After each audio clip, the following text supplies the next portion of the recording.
नमो नमः साथियों। हमने पिछली कक्षा में नीति शतकम जो भर्तृहरि की रचित ग्रंथ हैं उन पर और भर्तृहरि के जीवन पर परिचय पर हमने संक्षिप्त टिप्पणी की थी, उसका परिचय हमने दिया था। आज हम नीति शतकम पुस्तक पर चर्चा करेंगे। नीति शतकम कितने श्लोक हैं, कौन कौन सी पद्धतियाँ हैं, तो सारी चीज़ें हम जानेंगे और उसकी पहली पद्धति के पहले श्लोक पर हम चर्चा करेंगे। जो मंगलाचरण है वहाँ से हम शुरुआत करेंगे साथियों।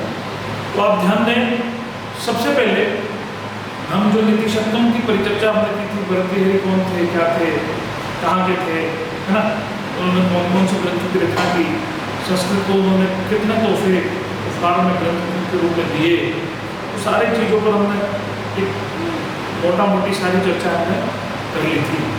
आज हम उस नीति शतकम के 100 श्लोकों की चर्चा शुरू करने जा रहे हैं। इसका पहला मंगलाचरण जो है वो शुरू करने जा रहे हैं। मंगलाचरण कब किया जाता है और उसका क्या उद्देश्य होता है, उस पर हम छोटे से एक बार चर्चा कर लेते हैं। मंगलाचरण किसको कहते हैं, नीति शतकम किसको कहते हैं, वो तो आपको बता दिया था मैंने कि नीति में कई सारी प्रकार की नीतियाँ हैं। उन नीति के आधार पर 100 श्लोक लिखे हैं उन्होंने। उस नीति शतकम के प्रत्येक श्लोक पर विद उसके पद्धति के साथ उस पर परिचर्चा करेंगे, है ना। तो आज हम जो बात करने वाले हैं वो नीति शतकम भर्तृहरि विरचित उसका मंगलाचरण जो है उस पर हम परिचर्चा करेंगे। मंगलाचरण का पहला श्लोक, मंगलाचरण क्यों किया जाता है उस पर छोटा सा संक्षिप्त परिचय आपको दूंगा। मंगलाचरण करने के पीछे रीजन ये रहते हैं कि किसी भी शुभ कार्य को करने से पहले आप अपने इष्ट की आराधना करते हैं, स्वाभाविक से सभी करते हैं, सबका अपना इष्ट होता है। किसी न किसी देवी देवताओं के प्रति हम कहीं न कहीं श्रद्धा रखते हैं और श्रद्धा के भाव को हम किसी कार्य को करने से पहले निर्विघ्नता के लिए, उस कार्य की निर्विघ्न संपन्नता के लिए, बिना बाधा के वो कार्य संपन्न हो जाए, इसलिए हम मंगलाचरण करते हैं, उस ईश्वर की आराधना करते हैं, उस देवता की उस ईश्वर की हम आराधना करते हैं कि ईश्वर जिस कार्य को हम करने जा रहे हैं उसको निर्विघ्नतापूर्वक संपन्न करें। और ऐसा करके हम जिस कवि का या जिस लेखक का जैसा भाव होता है और उसका जो इष्ट होता है उसका वो मंगलाचरण करता है। जिसका पहला श्लोक हमारे सामने है, यदि कालात्मचिन्ना तन त्रिमात्रामूर्तये स्वानुभूत्ये कमलानाय नमः शांताय तेजसे। कहा यहाँ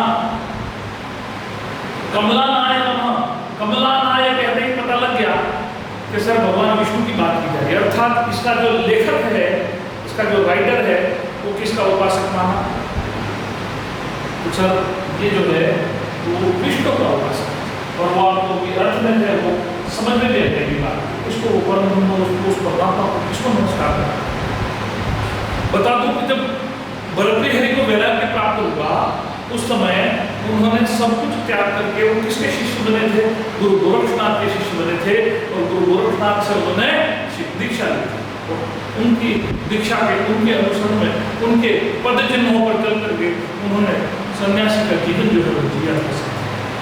अब उन्होंने ईश्वर की साधना की है कि विकालात्मचिन्ना नंत चिन्मात्रमूर्तये स्वानुभूत्ये कमला नाय नमः शांताय तेजसे।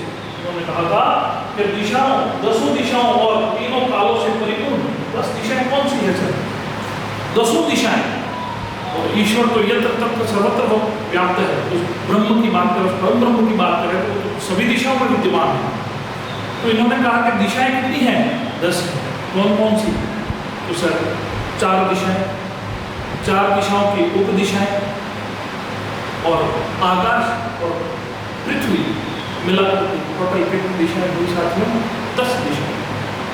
4 4 8 और 2 10 दिशाएं। इसलिए कहा कि 10 दिशाओं और 3 कालों से परिपूर्ण, 3 काल कौन कौन से, भूत भविष्य वर्तमान, 3 काल से परिपूर्ण, जो वर्तमान में भी है, भूतकाल में भी था और भविष्य काल में भी रहेगा, जो कभी समाप्त नहीं होता है, जो सब में परिपूर्ण है, सभी कालों में जो परिपूर्ण है, ऐसे ईश्वर की अनंत और चैतन्य स्वरूप अपने ही अनुभव से प्रत्यक्ष होने योग्य शांत और तेज स्वरूप परम को नमस्कार करता हूं। देखो अपने परम ब्रह्म जो उनके इष्ट है अर्थात ईश्वर की प्रार्थना करते हुए, संपूर्ण ईश्वर की प्रार्थना करते हुए उन्होंने कहा कि दसों दिशाओं में विद्यमान व्याप्त, तीनों कालों में परिपूर्ण, दसों दिशाओं तीनों कालों में तो परिपूर्ण रूप में अवस्थित है। ऐसे अनंत और चैतन्य स्वरूप, ऐसे ही अनंत जो कभी समाप्त नहीं होने वाले, ऐसे अनंत और चैतन्य मतलब सदैव प्राणयुक्त स्वरूप अपने ही अनुभव से प्रत्यक्ष होने योग्य, अपने ही अनुभव से प्रत्यक्ष सभी विद्यमान दिखाई देने वाले शांत और तेजस स्वरूप। शांत जैसे भगवान विष्णु को शांत आकार भी कहा जाता है, तो शांत आकार इसलिए कहते हैं क्योंकि उनका शांत आकार है, वो कभी विचलित नहीं होते किसी कार्य से, सदैव शांतमय तेजों में स्वरूप बैठे रहते हैं, अपने सर्वशैया पर शयन करते हैं। भुजन शयन कहा जाता है क्योंकि भुजन का मतलब होता है सब, और उसकी शैया पर जो है वो बैठे। ऐसे शांत स्वरूप परम ब्रह्म को मैं नमस्कार करता हूँ, अर्थात हम सब जो भी इसको पढ़ने जा रहे हैं वो सब इसका क्या कर रहे हैं, नमस्कार। ऐसा उन्होंने फिर से एक बात करते दिक्काला पंचन्ना चिन्ह मात्र होते स्वादभू के कमाला नाय नमः शांत तेजस्व। दिक्काला अर्थात 10 दिशाएं कालों में परिपूर्ण रूप से विद्यमान मात्र मूर्ति, ऐसे परम परमात्मा को जो शांत और तेज स्वरूप है उनको मैं नमस्कार करता हूँ, उस परम ब्रह्म को मैं नमस्कार। ऐसा कहते हुए उन्होंने अगले श्लोक में कहा कि याम चिंतयामि सततं मयिषा विरक्ता साप्यन्यत् यमिच्छति जनः स जनो अन्यशक्तः अस्मत्कृते च परिदुष्यन्ति काचिदन्या दिक्तां च तं च मदनं च इमां च मां च। कहते हैं कि मैं जिसके प्रेम में रात दिन डूबा रहता हूँ, कह रहा है बढ़ते ही कह रहे हैं कि मैं जिसके प्रेम में रात दिन डूबा रहता हूँ, किसी क्षण भी उसे नहीं भूलता, वह मुझे नहीं चाहती, वो मुझे चाहती नहीं है। कि मैं तो जिसके प्रेम में सदैव डूबा रहता हूँ, दिन रात उसके प्रेम में डूबा रहता हूँ, जिसको क्षण भर नहीं भूलता, वह मुझे याद ही नहीं करती, मैं उनसे प्रेम नहीं करती, किंतु किसी और ही पुरुष से वो प्रेम करती। कहते हैं कि सा प्यन्य इच्छति जनम सब जनो अन्यसक्तः। अन्यसक्तः का मतलब होता है किसी अन्य व्यक्ति के प्रति को आसक्त है, ऐसा कहा। और फिर कहा अस्मत्कृते च परिदुष्यन्ति कदा काचिदन्या, और अगले पंक्ति में कहा कि वह पुरुष किसी और स्त्री से प्रेम करता है, अस्मत्कृते, और वह पुरुष परिदुष्यन्ति काचिदन्या अर्थात वो किसी अन्य से प्रेम करता है, किसी अन्य स्त्री से। इसी तरह कहा, इसी तरह वह स्त्री मुझे प्रेम करती है, इसलिए उस स्त्री को मेरी प्यार की, मेरे प्यारी के यार को, प्यारी को, मुझको और कामदेव को जिसकी प्रेरणा से ऐसे ऐसे काम होते हैं उनको मैं धिक्कारता हूँ, उनका मैं धिक्कार करता हूँ, उनको मैं धिक्कार, उनको धिक्कार।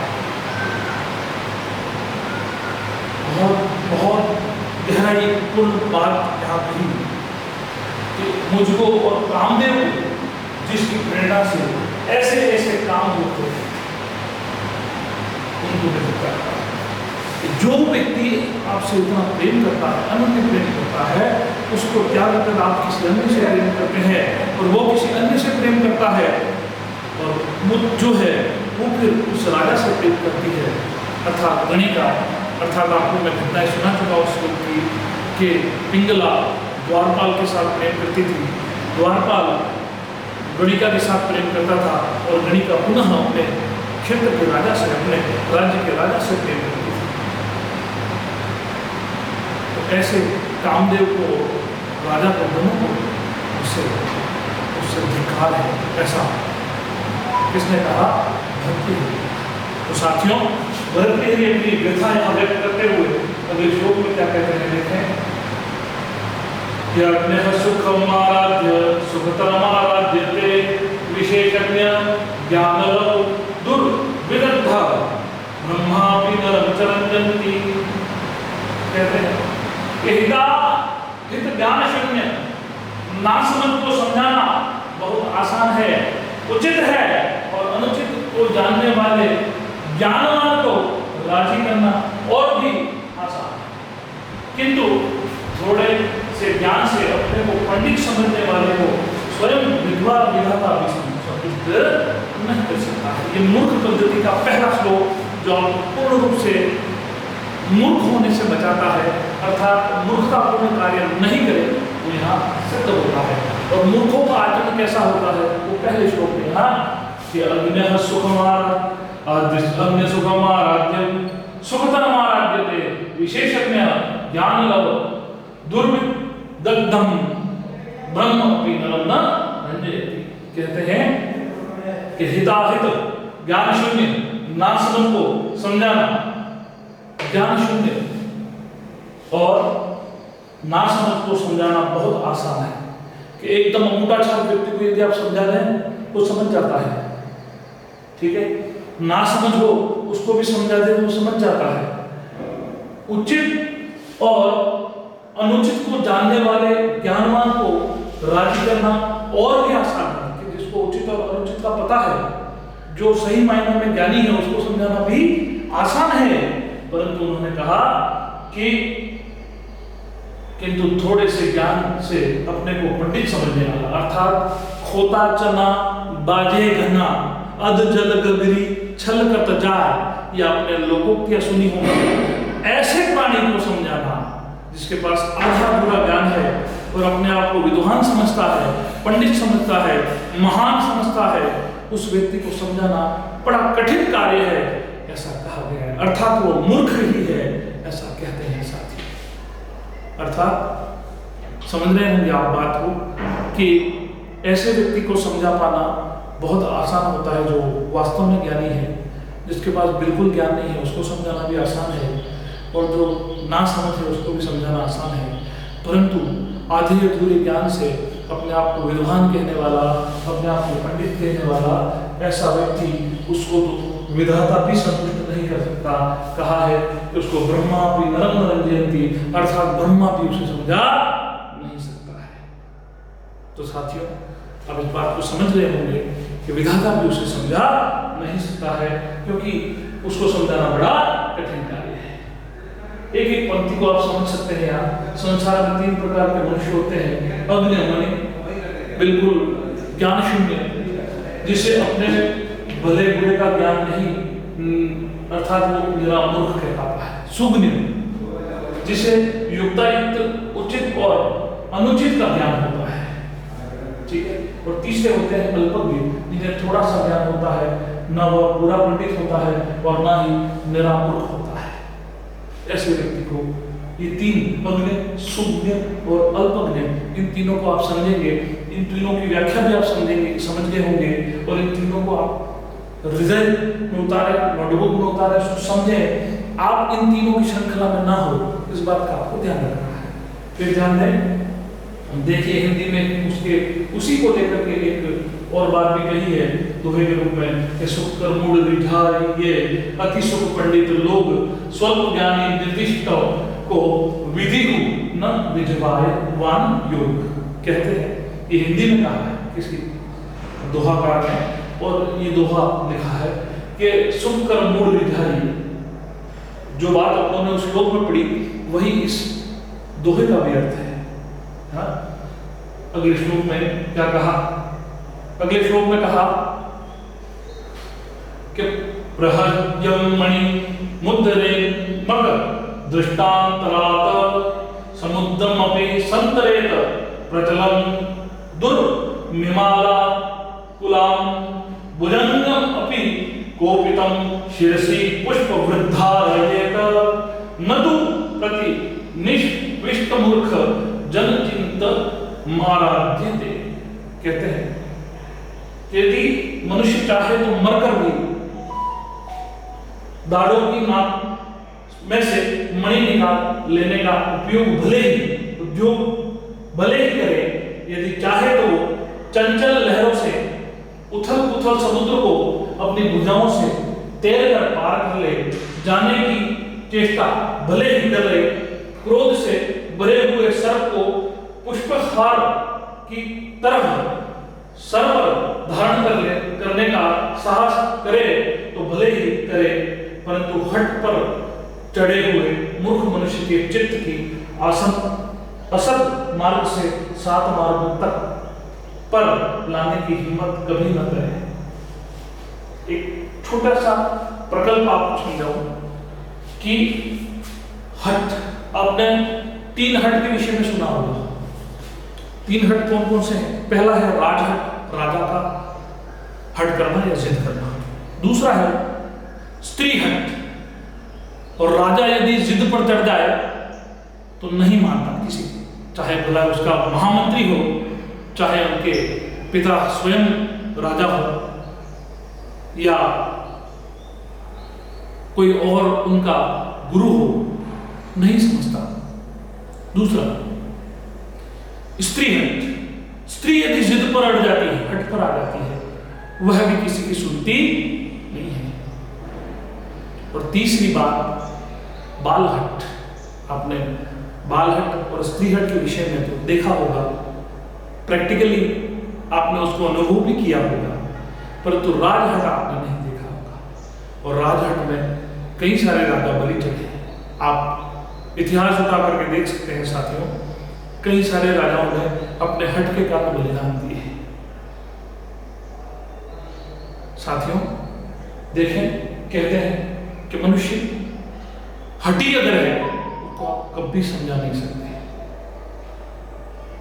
करके देखना, यदि स्त्री और बच्चे को आप समझा पाए तो नहीं समझा पाएंगे। अभी हाल के उदाहरण देखें आप कि बंगाल का उदाहरण ले लें, ममता बनर्जी, वहां की राजा है ममता बनर्जी, उसके हट देख लें आप और वहां के लोगों की स्थिति देख लें, प्रैक्टिकल अनुभव होगा। दूसरा, मोदी सरकार, विरोधी नहीं हूं मैं किसी का, पर समझिएगा कि उनके पास पूर्ण बहुमत था, राजा है वो देश के, तो उन्होंने जो इनिशिएटिव लिए कौन विरोध कर पाया? खैर अच्छे इनिशिएटिव लिए, नहीं लिए ऐसा नहीं है, पर उनके हट के आगे किसी की चली धारा 370 आप समझ सकते हैं। साथ ही आपने दूसरी भी कई सारे इनिशिएटिव लिए, वो आपने लिखे, समझे, ठीक है। तो साथियों, इसलिए इन्होंने कहा कि यदि मनुष्य चाहे तो मरकर भी दाढ़ों की नाक में से मणि निकाल लेने का उद्योग भले ही करे।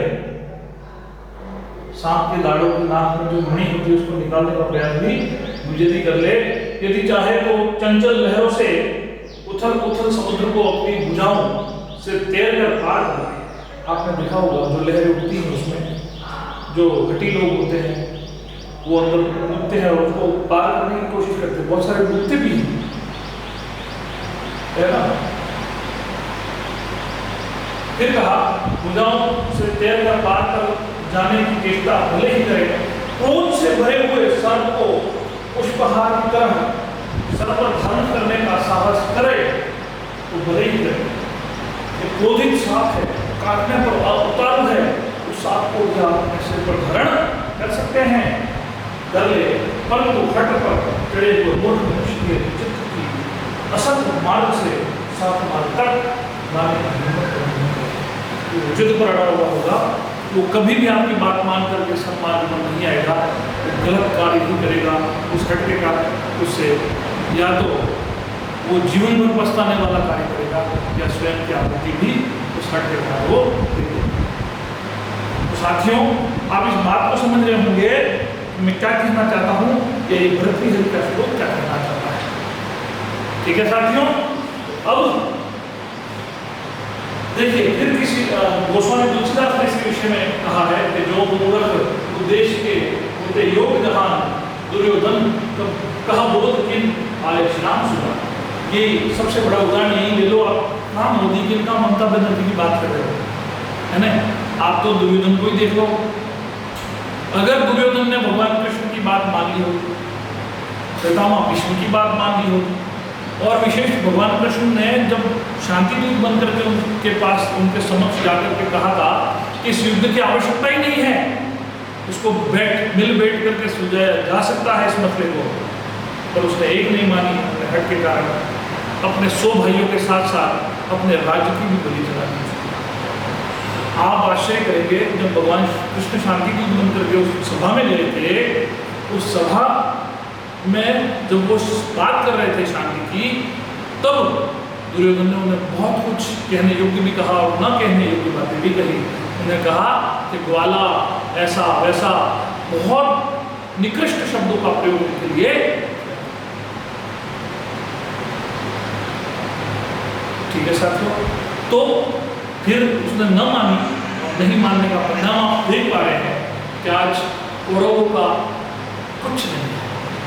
आपने एक चीज भी नोटिस की होगी कि पांडवों के नाम से कई सारी चीजें, कई सारी जगह प्रसिद्ध हैं। आप अपने आसपास कुछ भी देख सकते हैं। रामकुंड देखा होगा, वहां भी पांडव है। भीमकुंड देखा होगा, भीम स्वयं उसके वहां उन्होंने कुंड बनाए हैं, वहां क्योंकि अज्ञातवास में वो पहचाने न जाए, इस कारण से वो यहाँ तक चले। तो ऐसी ऐसी कई सारी प्रसिद्ध जगह है उनके लिए। तो साथियों, ये आप समझ रहे होंगे मेरी बात को कि गोस्वामी तुलसीदास कह रहे हैं दुर्योधन का बोध किन आए श्याम सुजान। श्याम सुजान अर्थात कृष्ण, भगवान कृष्ण। उसको ज्ञान का बोध कराने आए थे, मत कर कि वो न माना और उसने युद्ध कर दिया। तो परिणाम स्वरूप क्या मिला? तो सर क्या मिला? आखिर उसने कौरवों का सत्यानाश या सर्वनाश कर दिया। अंतिम श्लोक देखते हैं आज। लभेत सिक्तासु तेलमपि यत्ततः पीडयन् विवेच्य मृग तृष्णिकासु सलिलं पिपासादितः कदाचित् पर्यटन शश विषाणं मासादयेत न तु प्रतिनिष्ठ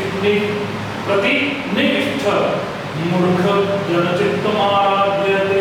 ये कहते हैं कि कदाचित कोई किसी तरकीब से बालू में से भी तेल निकाल सकता है, अर्थात रेत को भी मसल करके या मशीन में डाल करके उसमें से तेल निकालने का प्रयास कर सकता है या निकाल ले। कदापि कोई प्यासा मृत तृष्णा के जल से भी अपनी प्यास शांत कर सकती है। कदाचित कोई पृथ्वी पर घूमते घूमते खरगोश का सींग भी खोज ले, परंतु खट पर खड़े हुए मूर्ख मनुष्य के चित्त को कोई अपने काबू में नहीं कर सकता। वही बात वापस रिपीट करी, पर उदाहरण कुछ अलग दिए हैं कि रेत में से तेल निकालना क्या संभव है? नहीं है। उसी प्रकार मृत तृष्णा से पानी प्राप्त करना संभव नहीं है। उसी प्रकार खरगोश का सिंह कभी होता ही नहीं है, अर्थात सिंह प्राप्त कभी हो सकता नहीं है। तत्पश्चात उन्होंने यूँ कहा कि पृथ्वी पर घूमते घूमते, और उसने कहा कि ऐसा सब कुछ करने के बाद अगर हटी है कोई यदि ऐसा व्यक्ति है जो अपनी मूर्खता की चरम पर आ चुका है, ऐसा व्यक्ति भी जो है उसको कभी भी काम में नहीं किया जा सकता। तो साथियों, आज हम यहाँ तक बात करेंगे, आगे के श्लोक पर हम अगली कक्षा में बात करेंगे। तब तक के लिए धन्यवाद। नमो नमः।